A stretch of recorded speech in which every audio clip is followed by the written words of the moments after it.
Hello, good sir. Hello, I am here. I'm just gonna communicate this right now. What do you call it? I got home from grocery shopping like an hour ago, so I'm making some taquitos in the oven. So I will have to get up and like get my taquitos out of the oven. That is fine with me. How's everything else going? That's the response. Mm, mm. So we're waiting um on a Vespera again, yes? Yes. Well, at least everything seems to be working today. The microphone is working. I can hear you guys. Um, it is very, very hot out here in my studio. I don't have any air conditioning out here, and it is a very hot day. In fact, what does it say? It's 82 degrees outside. So, um, if I am if I am wiping my brow from time to time, please just understand that it is sweltering.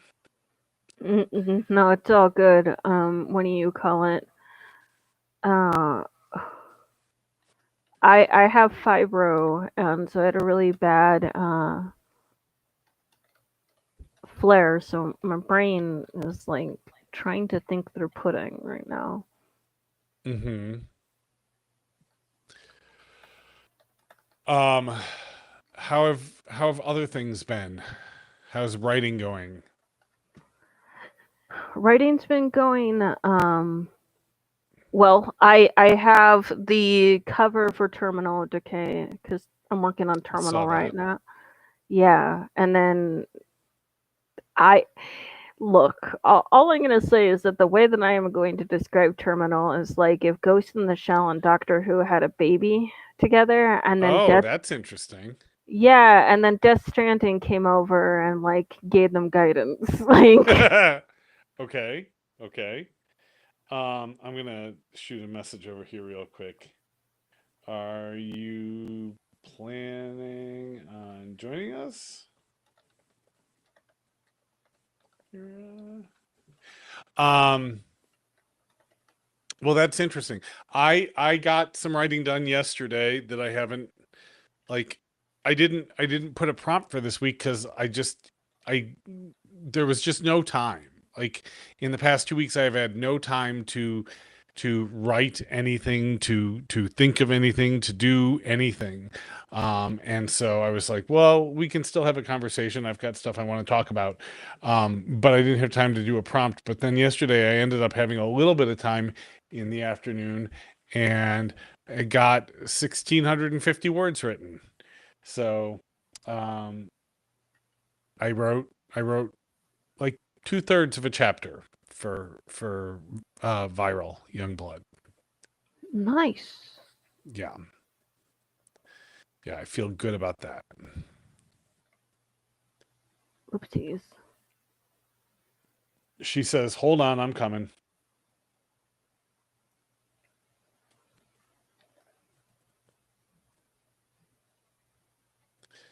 Once we get her on, I need to grab a screenshot so that I can build a overlay for this that is more appropriate.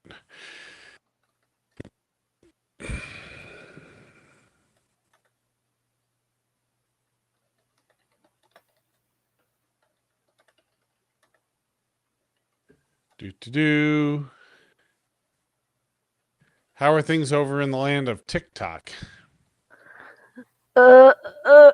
Okay, we're done. We're fine. That's the only noise you're gonna get.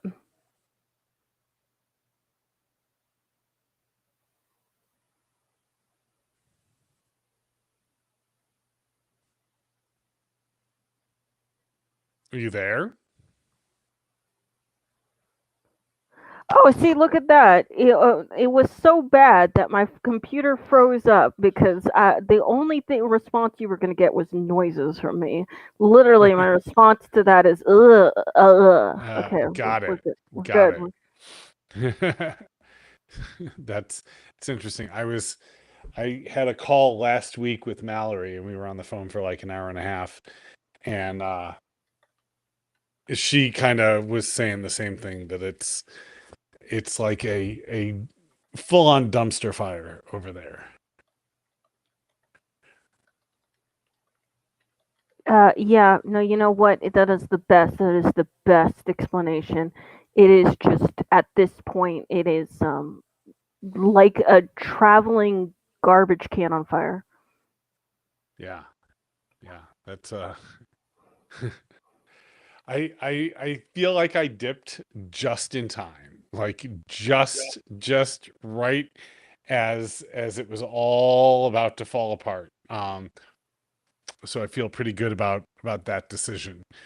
Um, and then I made a YouTube short yesterday, um, just talking about the fact that I had written some words, and I got uh 850 views on that. So for YouTube, that's pretty good for me. Felt pretty good about that. Um, and yeah, so I found a new app that is going to help me like stay on track with uploading and stuff for YouTube. After we finish tonight, I am going to record chapter 14 of House of Leaves and get that uploaded tomorrow. Um, and uh, so yeah, we're gonna have a good time building the audience over here. That's where I'm at right now. It's just building the audience over here. I think I'm gonna be moving to YouTube myself. What do you call it?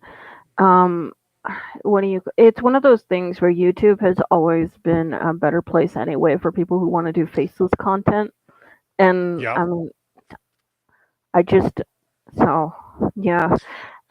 But the problem that I had with that was that when I'm recording my chapters and things like that, it requires me to go to the library for the studio, and we only have one studio here in thing. So my uploading schedule would be too inconsistent, and that's the problem. Is You don't need the consistency that some people say you do. You need to, if you have something published once a month, like it doesn't have to be like every Tuesday at 9 a.m. Because people don't use YouTube like that, you know. Um, they just want consistency in terms of like I'm not consistent, right? I'll put two up in a row in a week and then go 4 weeks without uploading anything. They don't like that. But if you just say like I'm going to do something once a month, that's fine. I can't always guarantee once a month though. The studio is such a hot commodity that sometimes I'm like scheduling a studio session like, 2 months in So advance. you have a studio, like a television broadcast studio at the library? Yep, That is very, very. What city do you live in? Colorado. Colorado's a city now? Okay. I try really hard not to tell everybody where I'm Okay, at. that's fine. You don't have to tell. You can talk to me like offline, but I'm just curious because like I'll tell you, I live in Elmhurst, Illinois, and we have a amazing public library. It's absolutely phenomenal. We have a makery with multiple 3D printers and large format printers, like the dark white and Malcolm Karma posters behind me. I printed at the library. I just took my file and took it there and printed out a poster. Um, my kids love doing it. They're like, "Oh, I want a poster of," my little one will be like, "I want a poster of Taylor Swift." Great. We find a picture of Taylor Swift she likes. We go to the library, print it out poster size, and there she goes. She's got a poster of Taylor Swift. Um, and they've got like laser engravers and all this stuff, but we don't have a broadcast studio. That's really cool. She's in waiting. I'm gonna go grab my taquitos. She's in waiting. I don't see her there. She's not.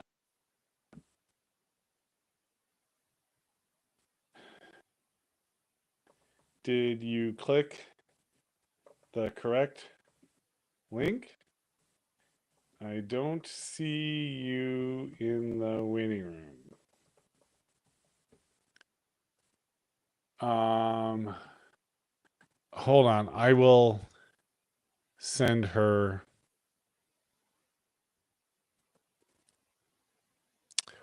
Invite guests. Copy.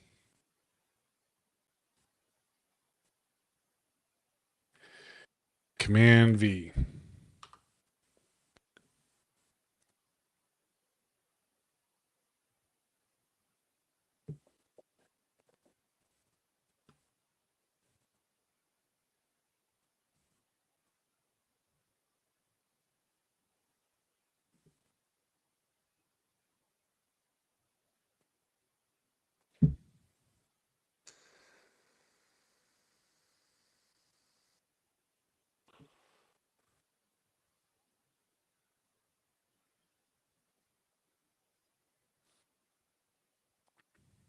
Vespera. Vespera. We're waiting for Vespera. Oh, there we go. Sorry. It's okay. Oh, that looks yummy. It is It sweet is. cream and Dr. Pepper. Ooh, that does sound good. It is. I was telling Wolf, it is 82 degrees outside, and I don't have air conditioning in my studio because it's built into the garage. So, if I'm wiping my brow, it's because I'm literally dying over here. You don't need to die. um, Don't die. how are you doing? I am tired. Yeah. I am tired. I have insomnia some nights, and then I have to be at work at 5:30 on some days. And jobs are jobs. It is funny how that works. It is funny how that works. I'm not a big fan of the idea that jobs are jobs, but I can't complain too much. I've got a pretty good job, and I work from home most days, and yeah, it's pretty, it gives me a fairly sedentary life because I just sit at a desk all day and then go upstairs and make dinner and sit down and then sit down to watch TV, and like I'm not exactly doing anything active, which all of the people in my life have been getting on me about. But I would never do that because I need to be at a location where I do not have that much interaction with people. I love people. People do not love me. Because I'm a fairly nice person, but when you start crossing that line, like I know I can't react because I react too strongly. I told my boss, I said, this girl's got to lose her attitude. I've been dealing with her for 3 weeks. Either she loses her attitude or she needs to be moved to somewhere else because I cannot do it another day. mm-hmm. But I'm the problem because I said something about her attitude. Yeah, I hear you. I hear you on that. Even my parents are like, are you taking your pills? I get that from my partner. She'll be like, have you been taking your meds? Like, are you did you run out of meds? I have returned. Hello. All right, we have a quorum. What's the quorum? A quorum is when everybody's here. I know that. So I want to talk this week about writing outside of our comfort zones because yesterday I got a brief moment to do some writing, and I wrote 600 or 1,650 words on Viral Young Blood, which took me 2/3 of the way through chapter 2 and right up until the very moment when I have to write a sex scene. And I went, you know what? I'm gonna pause for that for the day because I'm anxious about it. I'm nervous about it. And it is out of my comfort zone. And I know I have to do it. Um, but uh but yeah, it is definitely uncomfortable for me. And so I wanted But to know about you guys in terms of like when you've run up against things that are not necessarily awkward or uncomfortable, but just like outside of your comfort zone, out something that that you've run up into in your writing where it's like, I don't know if I know how to do this. all the time. I'm gonna be fairly honest. I like trying new things, but because I don't always put the motions in my head into action every time I start, it's like a new sort of uncomfortable moment. Or I stop writing and it's like I don't know if I can do this. But I do understand about being very uncomfortable with writing certain scenes because when I started doing the Larkin mysteries, I like wanted to incorporate that in there, but I wasn't very. I had an editor like edit most of it out, but I did put a sex scene in there. It is when you start doing something you're not comfortable with, the best way is just to do it. Just to do it and then dread. And then like with someone who has either more experience than you, edit it or just continually go over it until you can't go over it anymore and be like, all right, it has to be done. It has to get out there. Mm-hmm. But the best thing about being independent and working with Amazon is you can always change your manuscript. No cost. Okay. I think Ingram Spark is like 25 every time you do submit a change. Mm-hmm. I don't know. I have not used Ingram Spark. I'm gonna say it's like a constant. Like it says that you should not like you should just put aside your writing and be done when you're finished with it. But I think as a writer, as you improve and you go back through your writing, you see where you can edit it yourself more. So it's kind of like a learning curve. Right, but shouldn't you put that energy into something new instead of like trying to go back and continuously fix the things that you wrote previously? I mean, technically you should, but if you find yourself having downtime or if there's things you want to go over again, like I don't see the harm in trying to improve something that you've already been through unless you're absolutely done with it. Mm-hmm. That's an interesting perspective, and it's an interesting concept that I hear.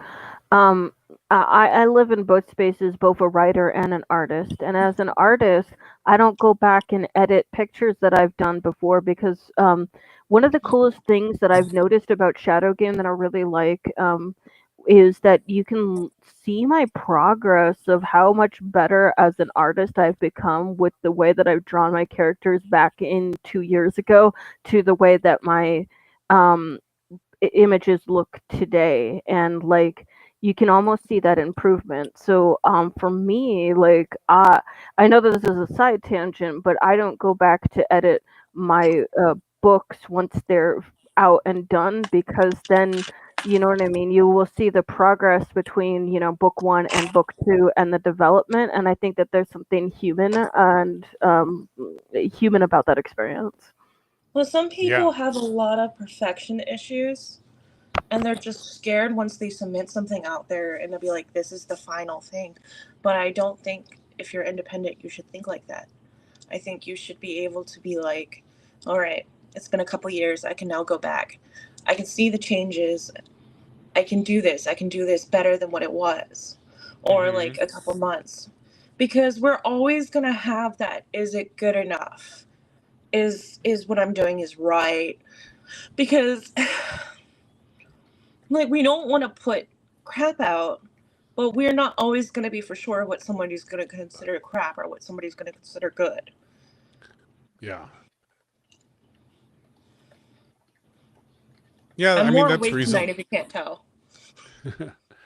um I think I guess my opinion of that is, yeah, fine. Like 2 years later, 3 years later, you go back and you want to make some revisions, and so you take the whole book, you pull it down, you do a bunch of edits, you clean it up, make it better than you thought it was the first time, and then put it out as a second edition. I mean, that is literally what I did with Dark White. Dark White, I the first edition that was published, I mean, I was still happy with it. I was proud of it. But uh there were some places for it to be cleaned up, and it needed a new cover. It desperately needed a new cover. So what I really wanted to do was give it a new cover. And so since I was going to give it a new cover, I figured um I would also, clean up it was all like little things people had found inside, a missed capitalization, or using the wrong kind of dash somewhere or something like that. And so I went through and just kind of cleaned up all that stuff, um, put the new cover on it, and released it as a second edition. But then after that, I was like, I'm done. Like, I'm never going to go back and do a third edition where I like clean it up any further. And I don't think I'll ever do any second editions of Malcolm Karma. I think Malcolm Karma is what it is. I'm happy with it. And now I'm moving on. I've got so many other books I want to write. I'm doing Viral Youngblood right now. I've got Coercive Control that I'm looking at. I've got this pseudo haunted house thing that I want to write. Like I don't have time to be worried about like going back and revisiting where I was before. And there's no issues or any problem with that. I don't think either way is like necessary better than the other way.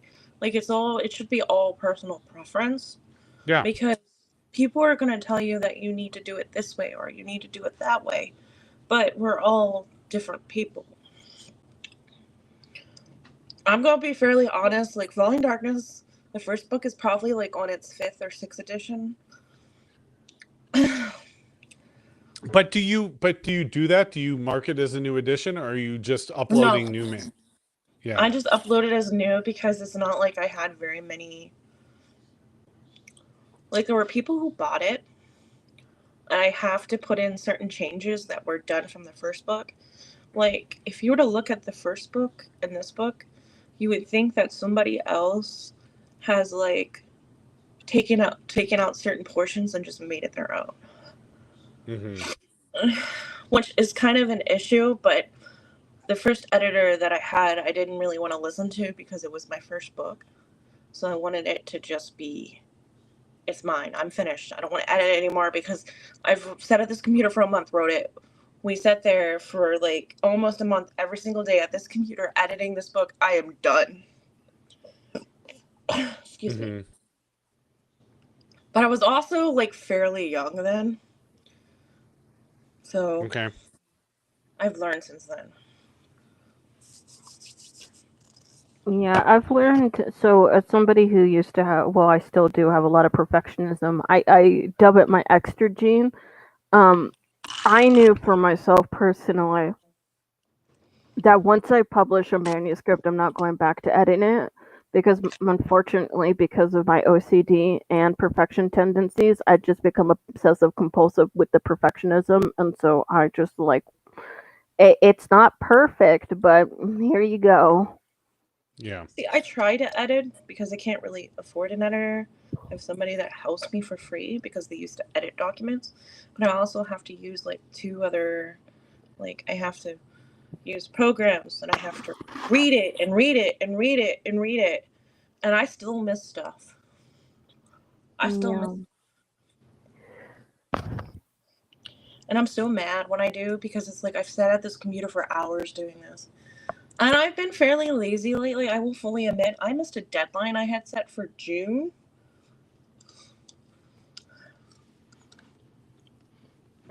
So I have a question, Neil, because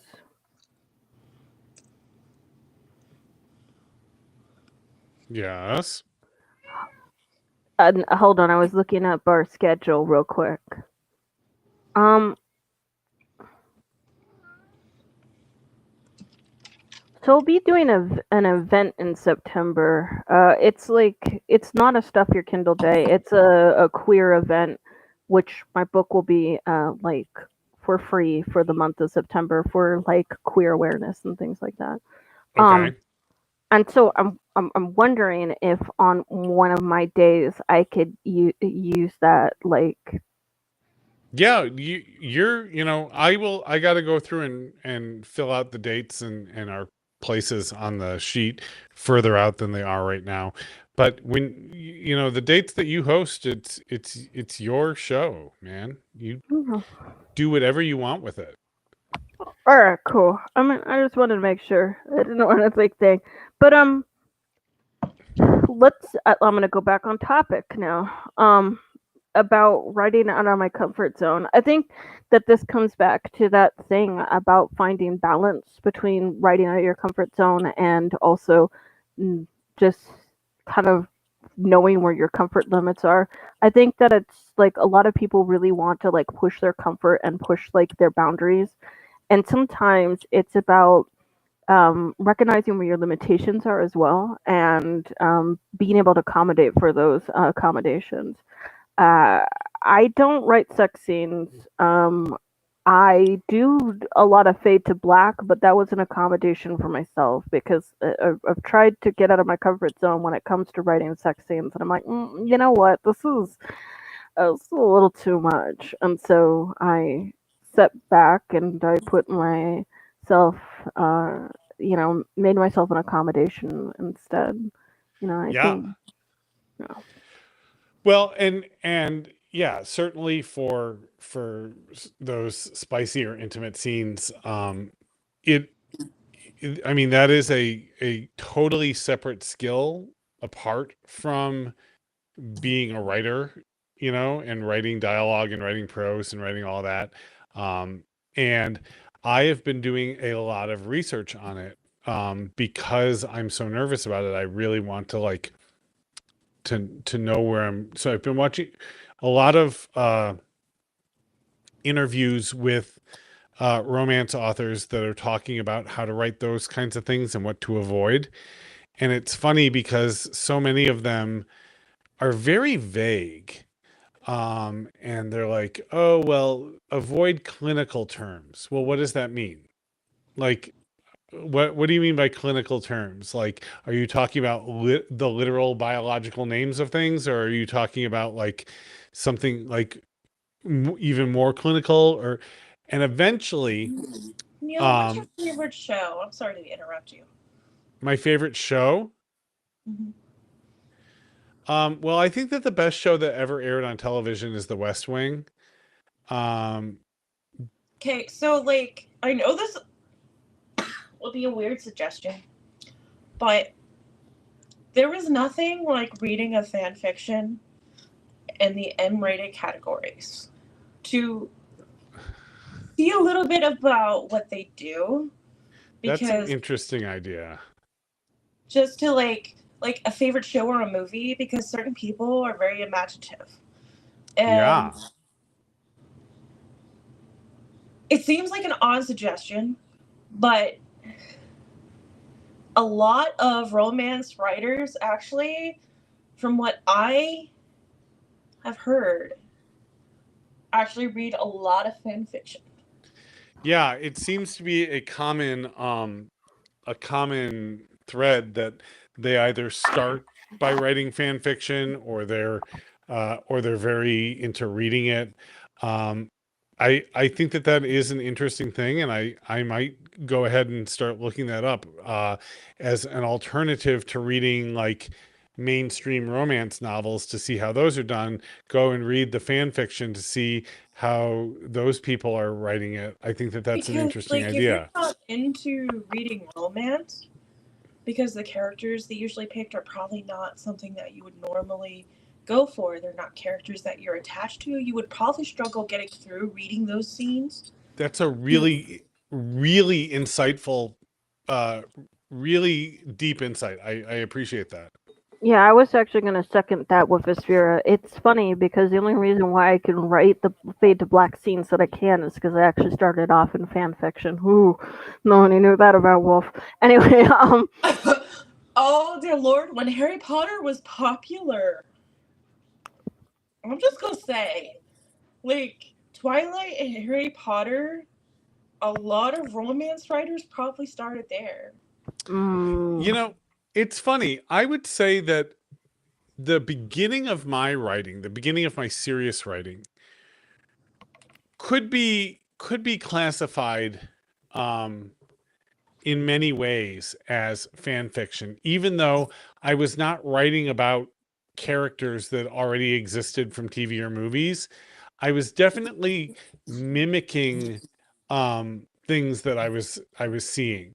So I remember I wrote this whole treatment about uh I used to, I went through a phase of being really into like supernatural religious fiction, and and so like lots of angels and stuff like that, but from like a gothy point of view. And so I was really into the movie The Prophecy with Christopher Walken, and I definitely like wrote a treatment, not a screenplay but like a novel, um that was basically like almost like I was An homage. novelizing. Yeah, like I was writing The Prophecy as a YA, basically, with teenage uh protagonists. And in retrospect, looking back on that, I mean, it's essentially fan fiction, right? Because the only thing that's in my head is all these things that I've been watching, and I'm just mimicking what I was seeing in those movies. Um, Even though I wasn't using the character names that were in the movies, I was still doing the same thing. The same way that, like, 50 Shades of Grey is Twilight fan fiction, even though it's not, you know. Well, it started out as a Twilight fanfiction. Yeah. That's why. And Cassandra Clare's, apparently, from what I heard, was a fanfiction that was based upon Ron and Jenny. But I'm not for sure. Like, it's just something I heard in passing. Hmm.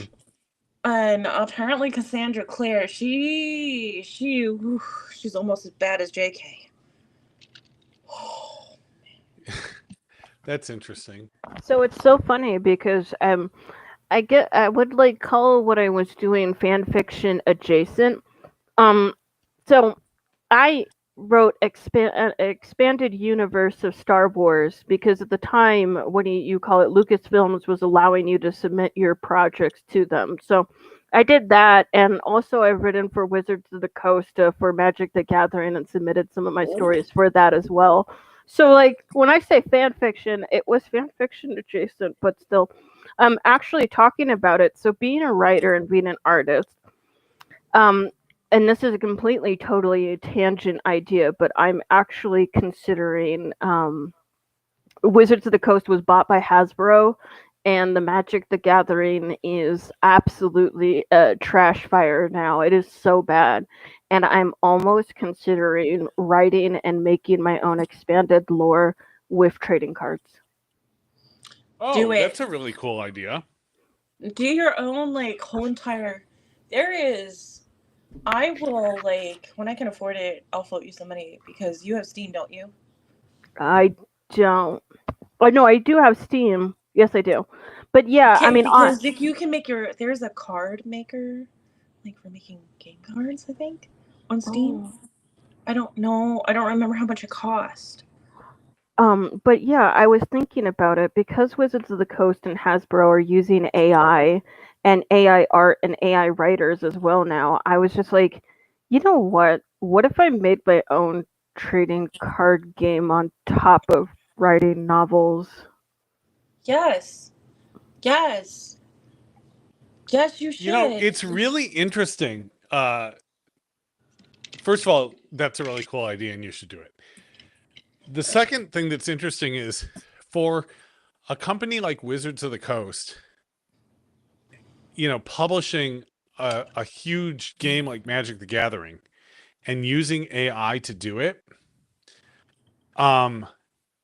courts have ruled that AI is non-copyrightable. So anything that they create using AI is public domain, and anybody can use it for anything. So it's really interesting that they would put themselves out there like that, because you could literally take that artwork, that writing, and use it free and clear in your own projects. But I gotta go I mean, find my dog real quick. if Justin was watching, he was talking to me earlier. He's seen the new commercial for the Smurfs movie, and he said, "To me, it looks like it's AI generated." He says it looks like crap. I saw a commercial for the Smurfs movie, and all I could say is, man, it wasn't actually good back in the 80s. Why do you keep trying to do this? And like, They have and like like, two. and they keep doing the same thing where they're like, oh, the Smurfs come into the real world, and they're in like they're CG characters in like New York City, and it's like, guys, it hasn't worked. It's a bad idea. Stop doing it. Like, Well, I want to know who the people are in Hollywood that are writing this schlock and greenlighting this stuff, and like, you know, Hi. we are Sure. starting to come back. We are starting to get television and movies very slowly that is original and not just IP being reused. But every time I see one of these IP things being reused, like the Smurfs, it's getting worse and worse. And it's just like, guys, stop it. Just stop it. he said he saw the commercial and he said it was literally the background was non-moving and they were moving. They were pasted on top of it. He said that's what it looked like. Well, that's because they're trying to recreate what it looked like in the 80s, right? And that's the other thing that I feel like they keep missing, is this idea that the only people that care about the Smurfs are people my age, because we're the people that watched the Smurfs on TV on Saturday mornings, like when it was on, when it was a thing. And we don't want to see the Smurfs because they're not good. And so you're certainly not going to get younger people to watch it. So the only demographic that could possibly care is telling you, don't do this. And they keep doing it. And I don't know what to say about that or what to do about that, but it's Just like amusing the to me. Morpheus had to have 3 re-releases because it was so bad, or they kept it in theaters because people kept watching it for the memes, but they didn't realize that they thought it was shit. They don't care. I'll tell you that much. If people are paying for a ticket to go and see it, even if they're going to hate watch it, they don't care. They all they care is that ticket was sold.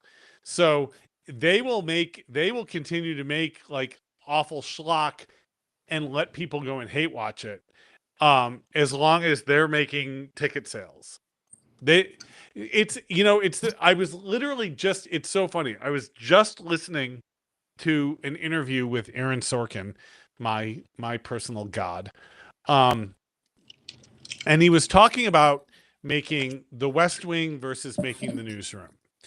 And what he was saying was like, The West Wing, they really struggled to get on the air because they made the pilot, and they tested the pilot, and nobody liked the pilot, and they were like, we can't sell advertising, we're we're going to struggle with this. And so they kind of shelved it, and then they came back later and they were like, something happened at Warner Brothers, or at NBC, some management changed, and they decided to do a different test. And so they test marketed the pilot again, but they broke out the demographics that they were looking at differently, and they found out that the West Wing tested really, really positive with people who made over $75,000 a year, people who had a 4-year college degree, people who and people who had internet in their homes, which back in like 1992 was like almost no one. And so what they realized was that they could put it on the air and just charge more for ads because it was reaching people that had higher income. And so they and so the West Wing, when it aired originally, it was all BMW ads and ads for .coms. And that's how they got the West Wing on the air. But then he talked about doing the Newsroom, and the Newsroom aired on HBO. And he's like, here's what I will tell you, having run a show on HBO. HBO does not care at all how many people are watching a show. They do not care. You could have 16 people watching a show. They don't care if that's the case. The only thing HBO cares about is how much people are talking about a show. And so as long as the New York Times and the New Yorker and the Boston Globe and the Chicago Tribune and Entertainment Weekly and stuff are talking about the show, then they don't care if anybody in America at large is watching it, because all HBO is trying to do is sell subscriptions. And as long as people are talking about HBO, they're going to sell subscriptions. And so it's a very interesting thing to consider in terms of like when you're writing, like who are you aiming at, right? Are you aiming at getting an audience so that you can pay your bills by selling a lot, or are you aiming to just become talked about? I think that's what started happening on TikTok with the group in general. Because the like HBO just kind of reminds me of like certain people. Oh yeah, what people are those, Vespera? I love the platform. I love the little like impish grin there. Hey, getting a platform out of me. I mean, so here's the thing. I know I'm on this trading card game thing. I've always liked trading card games. I've played almost every single trading card game that there's out there. I've played Pokemon. I've played Magic the Gathering. I've played I've played Vanguard. I've played Yu-Gi-Oh. I've played what do you call it? A bunch of like random trading card games on a thing. There's one that's coming out that I really want. I've played Feria. I've played like I love trading card games. That's just like been one of my biggest special interests. But the thing that made Magic the Gathering so interesting was the fact that they had full size like novels that went with the cards. You know what I mean? Right. They had like books that went with the cards, and I'm like, right. It became, I mean, that's what Dungeons and Dragons was in the 80s too, right? Is like, it wasn't just this game you played in your basement. There were also novels and companion books. And then you could also buy the little figures that you could paint. And it became like a whole hobby in and of itself. I was never super into playing card or trading card games. I did collect all of the Star Trek The Next Generation trading cards. I was very into those. I think I still have a binder somewhere that has all of them in it, including all the holographic cards and stuff.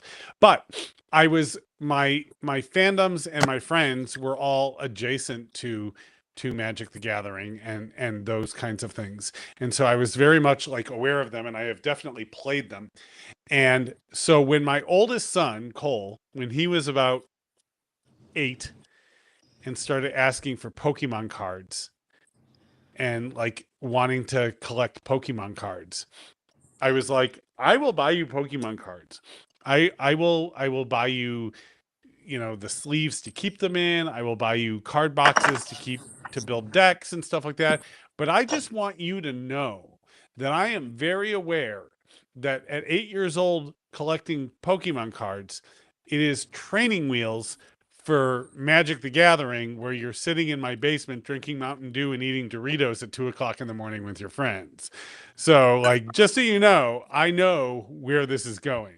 And Hey, gang! I played a Magic Gathering game that lasted till 2 o'clock in the morning a couple days ago. yep. I've been at them. So, I mean, with all the conversations that we're having, sort of leading to like the whole conversation in general, because no matter what you write, there is going to be moments where you get uncomfortable. Yeah, I mean, Right. like, doing a trading card game would be really out of my comfort zone because I'd have to think about game mechanics, which is the technical aspect of it. And not only that, but then game mechanics. Like, the thing about Magic the Gathering, so it's funny because Magic the Gathering gave birth to, like, a lot of mechanics that a lot of other trading card games use. But, like, when you have like you tap your lands, there's actual lore that's involved in the game mechanics itself. And like that's the thing is that it's like world building and numbers. Yeah. Excuse me. What if I turned Terminal of Decay into thinking, sorry, my brain is going. Unfortunately, you guys No, like this is like I love doing these groups because it'll often get your wheels turning. Yep. So, and like it's always so cordial. Cordial, like a cordial? I don't. So I could be thinking of another word and say the wrong word. No, You know you're my right. husband- Cordial has two meanings. Like cordial means to be friendly and polite, but a cordial is also a drink, like that you drink as a toast. Well, my husband was telling me that people have started finding the original recipe for grenadine, and it's not just to color the drinks. Like the original grenadine had a lot of flavor in it. Yeah, grenadine, good grenadine now has a lot of flavor in it. He was like going through these YouTube videos, and he's like, people were going nuts over finding old grenadine because grenadine, unfortunately, got popular right before the what's it called, the dry thing. I know what it is. It's on the tip of my tongue. The alcohol. Prohibition. Prohibition, yes. It got popular before Prohibition, but because it came right before Prohibition, it sort of lost it, or it became something that had to do with house specials and the speakeasies. Yeah. Here's the problem with grenadine, in my opinion, is it's twofold. One, grenadine has a lot of sugar in it. And two, grenadine is used to make mixed cocktails that almost always then have even more sugar added to them. And when you drink a mixed cocktail that has a lot of sugar in it, that's what's going to get you drunk faster and make you sick from drinking and give you a bad hangover in the morning, which is why I just drink like whatever spirit I'm drinking, I just drink it, neat in a cup. Gin, I will put a little ice in and stir it and strain it. Or if I'm really lazy, I will pour gin over ice, but I don't mix anything into it. Except perhaps vermouth, but no, I don't drink cocktails that have any added sugar to them because it spells bad news. Yeah, I think I'm gonna challenge Hasbro and Wizard of Coast. I might be a tiny little guy, but I think you should. You should start with your one book. I'm actually gonna start with Terminal of Decay, which is You my should. project. Is that the one where the guy in the wheelchair and the werewolf? No, that's Solemnity, but I'm not gonna do Solemnity. I think I want to do Terminal Decay because I've never seen a trading card game that dips into like techno horror and like body horror and digital like decay and stuff. That's sick. I would. Awesome. Now I gotta figure out how this is gonna work. What is my game mechanic? Oh my god, look at what you guys have done to me. Oh, take your time, Wolf. Yeah, I think it'd be interesting to like release the book as is and be like, oh yeah, by the way, guys, I'm making a trading card game based off of this. Or you could just like do like a surprise booster pack. Mm, It would be a really cool like Kickstarter perk. yeah, Yeah. it would. Yeah, I okay. Well, You we'll all figure it need out. to. I need to get to writing. I need to get to writing. I've been so freaking lazy. Yeah, I feel ya, but I got started yesterday. I finally just like was I had like an hour to kill in the afternoon, and I was like, I'm gonna just do it. And I just opened drafts and started writing. Like I, I don't plot so much. I mean a little bit, but for this one, but not so much. And so I just started writing, and I I reread it, and there's a lot of work to be done on it. Like it's definitely a first draft, but I love what it is. I love the the the point of view and the story and how it goes and the details.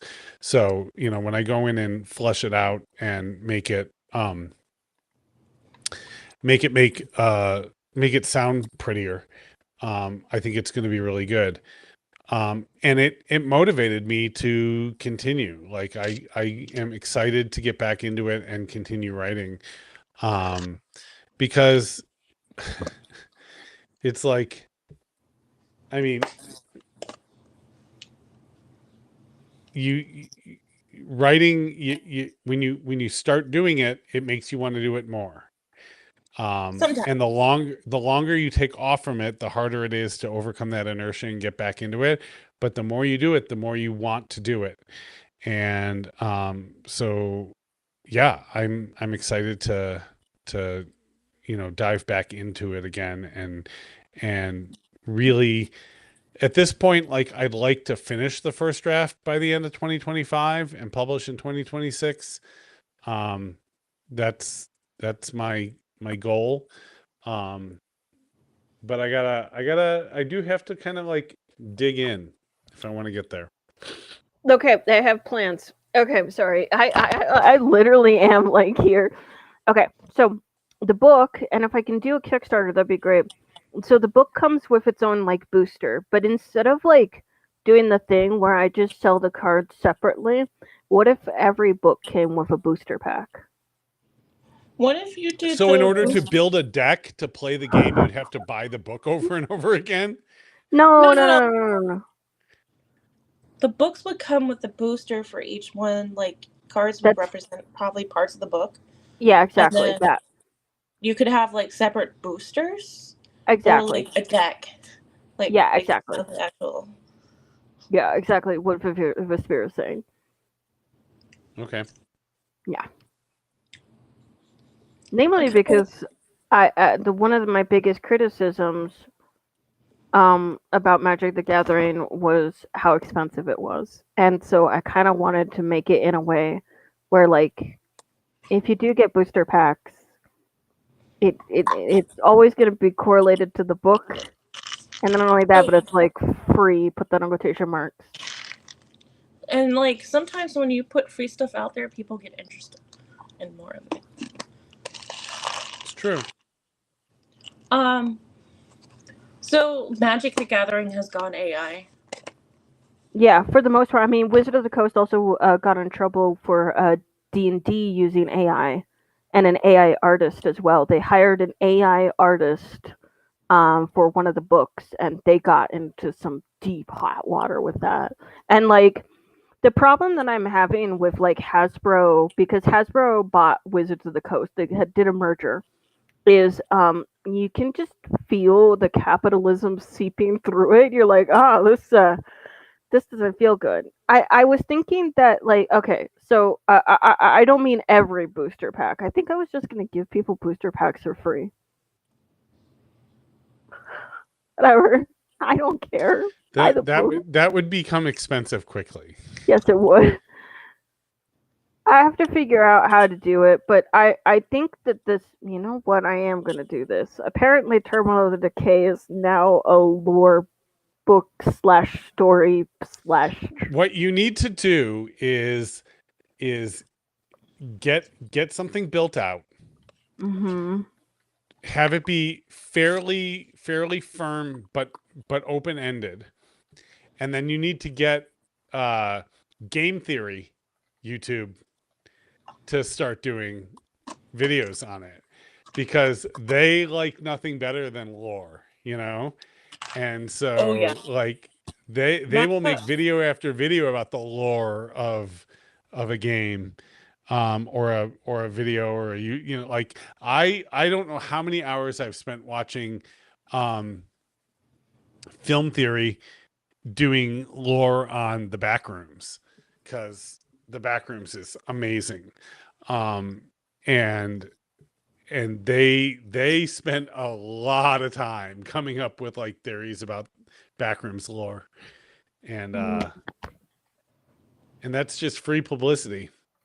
Yeah, and I can also do my own lore theory videos as well because, you know, I'm world buildy type of Yeah, person. but you can't do you can't do a lore theory video because you're creating the lore. So if you say it, it's not theory. Okay. It's just what it is. Wolf in the lore video can say that he did You're not like, create I lore. don't know. Could it be this? Could it be this? Who can say? Well, I mean, I suppose I could say, but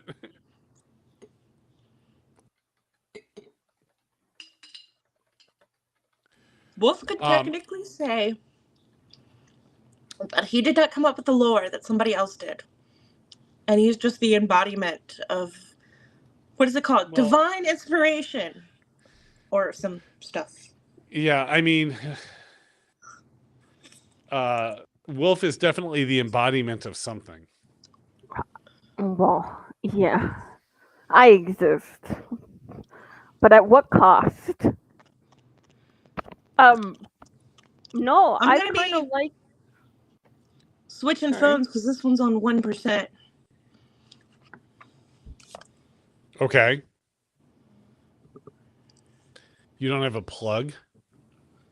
Unfortunately, my plugs for both of my phones right now are damaged. And I don't even know how the iPhone plug is damaged. Yeah. Yeah, I've been there.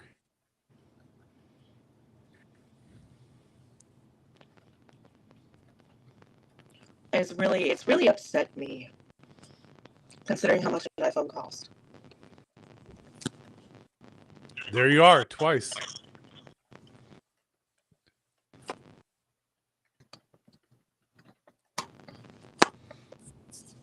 Look how seamless that was.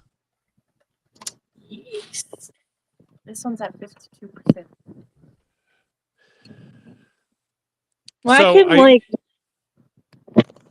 go ahead. I'm probably gonna end up trading the other one in, but I don't want a larger bill, if that makes any sense. Yeah, I just did that because my son's birthday is in August and he turns 9, and at 9 you get a phone without a SIM card in it, so that you have a year to learn how to take care of a phone. And it just connects via Wi-Fi, and then at 10 you get the SIM card so that you can actually have a phone. And so my partner Blair, she said, "Hey, how about this? How about you go get a new phone, and then you give me your phone, and then he can have my iPhone SE as his trainer phone." And I was like, yeah, I can see that makes sense. That makes sense. So I went and got, because I was trying to decide whether I wanted to wait for this iPhone 17 stuff that's coming out. But the more I look into it, the more I'm like, I don't care. Um, and so I got the iPhone 16 Pro Max and gave her my iPhone 15 Pro, which she was coming from an iPhone SE to an iPhone 15 Pro. She is losing her mind. She doesn't understand how the phone works at all. The It's very funny. Galaxy has a better camera than my iPhone 15, and I'm really upset about that. Yeah, I better am like, is subjective. no, for whatever reason, the iPhone is grainy. It's not good. I don't have that experience, but yeah, It so might be because they don't have a Pro. I don't know. It shouldn't be. I was If you have, really upset comparing both the photos from both the phones. yeah, that would upset me too. That would upset me too. Yeah. Welcome to Writer's Technology Corner. I have 3 different writing programs, and I'm gonna be flat out. I have more. I have Nimble. I have Atticus. I have Skyver. I think have there's another one. I have broken hearts and broken dreams. I was gonna like return Atticus because I spent the money for it.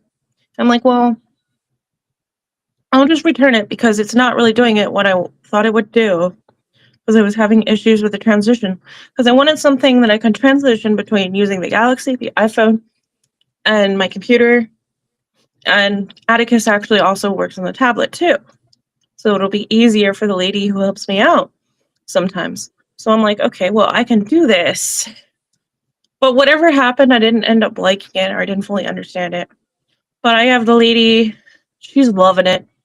She loves Atticus. Yeah. It's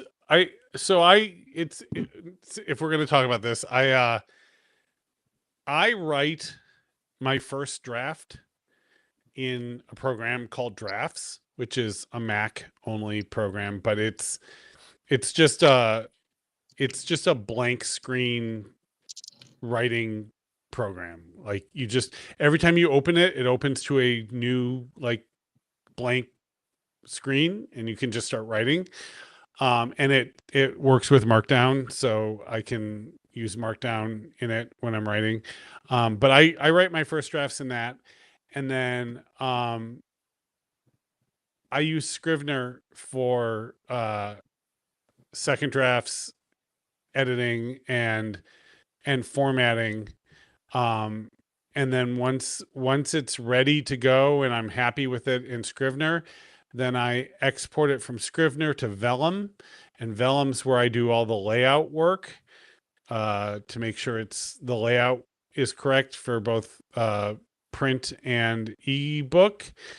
And then I export that and upload to Amazon and Ingram Spark, and that's all there is to it. But in the meantime, like in between moving from drafts to Scrivener, I'll run it through Hemingway and let Hemingway give me like, you know, it's editing suggestions in terms of like it's really good at finding like you know how when you're using too much passive voice, or if you're like have inconsistencies in uh writing in terms of like grade level. um um and finding adverbs, overuse of adverbs, things like that. And so I use Hemingway as my first pass editor, and then my partner is my second pass editor, and she goes through and gives me notes. And then I'll use like an actual editor, just before I go to print.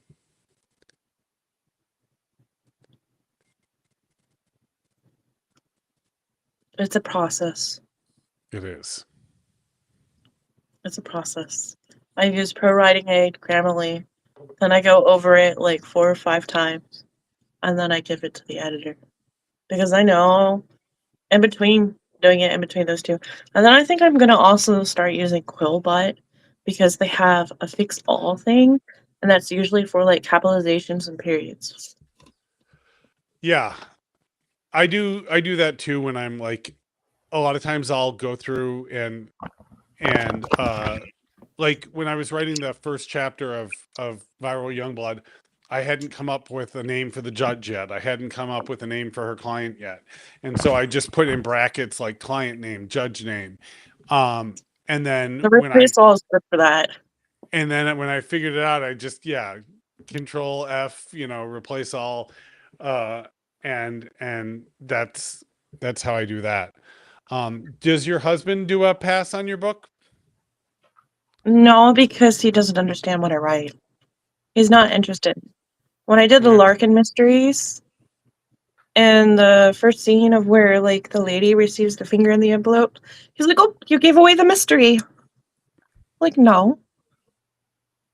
He's like, "No, I'm not interested anymore." That's not how it works. And then he's like, "Oh, you have talking wolves? That's too high of a fantasy for me. I can't believe in that." Okay. Yeah. My sister will usually do a pass, or she'll look at something and send me a thing. Hey, you, like, if she sees anything that needs fixed, even if it's published, she'll be the first one to be like, hey, like, this isn't right. Mm-hmm. You need to, like, fix it. Yeah. So, I like, mean, she'll usually. I totally Hello? understand. I have 2 ex-wives and neither of them ever read a word I wrote. But Blair reads, like, last night I told her I wrote 1,600 words and we were climbing into bed and she's like, read me what you wrote today. And when I finish a first draft, I give it to her and I print the whole thing out and spiral bind it and give her it with a red pen. And she goes through and just like tears it apart. She's just like brutal with it. And it's super helpful. It is. Like, my grandmother, she'll be like, you're such a savant. But she'll also be like, this is what's wrong. Like, you're Mm-hmm. too passive. Like, here's all the things that need fixed. Like, I don't think you should use this because this is fairly common. Or she'll be like, we have to go through it. Like, I also use her for editing. So, like, she'll go through it and edit it 3 or 4 times. And then we also usually have to do a call where I'm with her and we read it together and then we edit it again that way. Yeah. So it's but I haven't did that for Torn. Like, she has the first half of the book. I haven't written the second half yet. So, like, we haven't read it, and she's like, have you written anything yet? No. Oh, that's okay. Like, you take breaks. Breaks are okay. And she'd be like, have you written anything yet? No. And like my sister's also on my case. She's like, because you screwed up on not getting that pre-order out, and it's Torns up on pre-order, you're probably not going to be able to set up pre-orders again. So you need to write that book and get it out. It's like, I know. Yeah. I'm terrible. I'm like, I'll tell you, the only thing that makes me feel better about the whole thing is like the whole thing with Matt Reeves and the Batman Part 2, and like everyone going like, oh, there's not going to be it, or it's being canceled, or it's whatever. And James Gunn coming out and going, hey guys, Matt takes a really long time to write. He's really slow. So like just give him a break. Like when he gets it done, it'll be done, and just let him do his thing and stop like making up drama about this. And I was like, "Oh my god, like huge Hollywood, screenwriter that has an overall with DC Studios, and they're even like, dude, the guy takes forever to write. Just give him a break." And I'm like, thank you, God. I'm not a big fan of James Gunn because I know he posted stuff when he was younger on Twitter, and that came back to bite him for a little bit. Yeah, but can we all like accept that people can grow and like look, I think holding people responsible is important, but I also don't think that, you know, finding something someone wrote when they were 30 and then holding them accountable for it when they're 60 is remotely fair. It is not, because people, that's 30 years of where somebody could have changed. But sometimes people don't change, but also the people who do sometimes do like the things are always looking for a way to tear somebody down. But when most of the stuff comes back to bite somebody in the bum, it's usually when they upset somebody.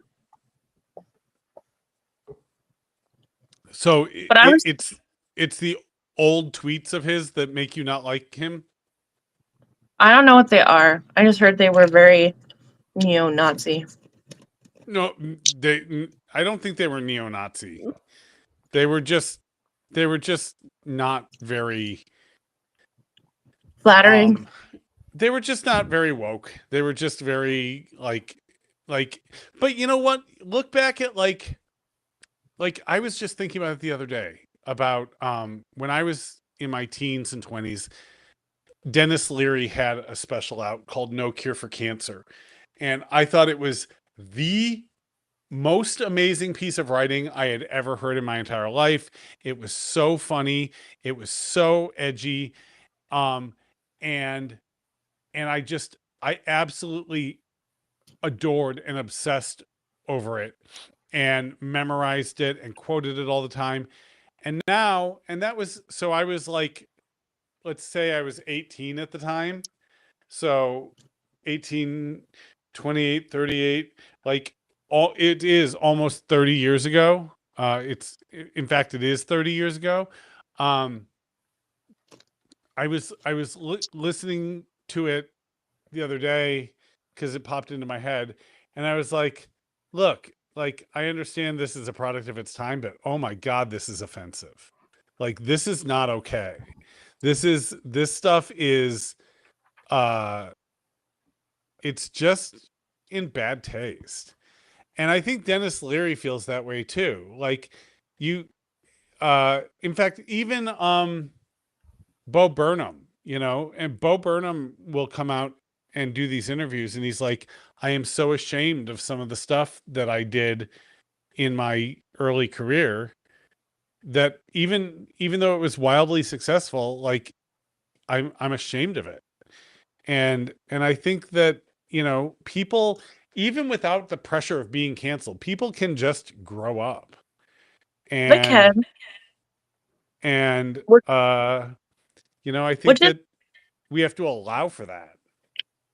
a lot of people don't understand that, though, and they don't want to, because I think they don't want to. I think that they don't like the person now, and so they're willing to like whatever they can find that like roasts them on the flame. uh they don't care. They're just like, nope, you said it.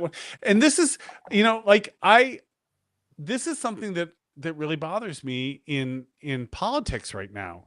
Like I saw a thing the other day. I can't remember who it was. It was some politician, and they were on TV, and they said, go back, look at all of my history, look at all of my statements. I have never changed my position on anything once in my entire career. I have been steadfast. And I'm like, that's not a good thing. Like, you like to say that like in the course of my entire adult life I've never changed my opinion on something. just means that you're not learning and growing, and like that But to me is worse than saying like I changed my mind. Someone showed me evidence and I decided that I was wrong. see, but most of these people also have very deep, dark secrets. Well, Just because they say they stand we all have deep dark secrets. true. Just because someone says they stand for something doesn't mean they always stand for it. Some people just have a little more sway to cover up what they do. It's true. It's true. Wolf is being very quiet. Wolf is now thinking about how he's going to do this. I've already been drawing art for Terminal in the first place, and now I'm like, oh, what do I do? And then I'm If already Wolf's camera if Wolf's Wolf's trying camera to- was on, he'd be like not even looking at it. He'd be over here. We'd just see the side of his face as he's drawing things out on the Yes, that is true. That is actually what is happening right now. I'm sorry. I'm like, hold on, wait a minute. Yeah, so and then not like that, but I'm already steeped in the Magic the Gathering community, so like I can ask them questions and see things. Because I, building a game is slightly different than writing a book. There's like some game mechanics and stuff like that, and so I want to gather some information from the community about what makes like thing and this and that, and I'm like, oh well, now you guys are giving me a project apparently what Terminal of Decay needed, because I admit that I've been struggling on this work in progress a little bit, not like completely. I've been able to write it, but apparently what Terminal of Decay needed was what do you call it, a card game attached to it. You know, I for like a hot second was like trying to teach myself coding, and one of the reasons I was trying to teach myself coding is I desperately want to make a text-based game, um Game a maker. a choose your own adventure story, um where you know you're reading the story and making decisions, and it like takes you to, you know, whatever fork that decision, you know, leads to. I desperately want to do that. I want to make a noir murder mystery thriller that is a text adventure, um choose your own adventure style thing. And I was like, if I could learn to code, I could just, you know, Well, it code this myself. depends because of like certain depends on what you're gonna use because certain game making things have like their own code too. Like Game Maker, I know has its own code. And I think right now that's free to a certain extent. If you want to transport it to other systems, you have to pay. There's also Unity. Um, I just think if it'd be you so much fun to write, right? Because you have to write, like you're basically writing like 10, 15 different novels. you are web, there is on Steam. You can actually buy visual novel makers. There's like 2 or 3 of them. I don't want it visual. I just want it, I want it to be a text adventure. Like you're just reading the screen, and then at the end of the scene it says, what do you want to do? And you click on what you want to do, and then that takes you in the direction, a different direction than if you had made a different choice. And you your interactions and the dialogue and everything is different depending on the choices you make, just like the old choose your own adventure books, except instead of it being like those books were like, I don't know, maybe 180 pages total, you know, with every option. Like this would be like, you know, the whole, any one novel would be a 80,000 word novel, you know, but it, you'd get a different experience depending on the choices you made. That's a neat idea. That is a very good idea. Like I'm an gonna have to go. adult choose your own adventure. Yes. I'm gonna have to go. I'm sorry. You know what? That's okay because I am dying here. It's still 80 degrees in here and it's like an oven. So good talking to you guys. We'll see you in 2 weeks. Yes. Yes. All right. We'll see you My then. time.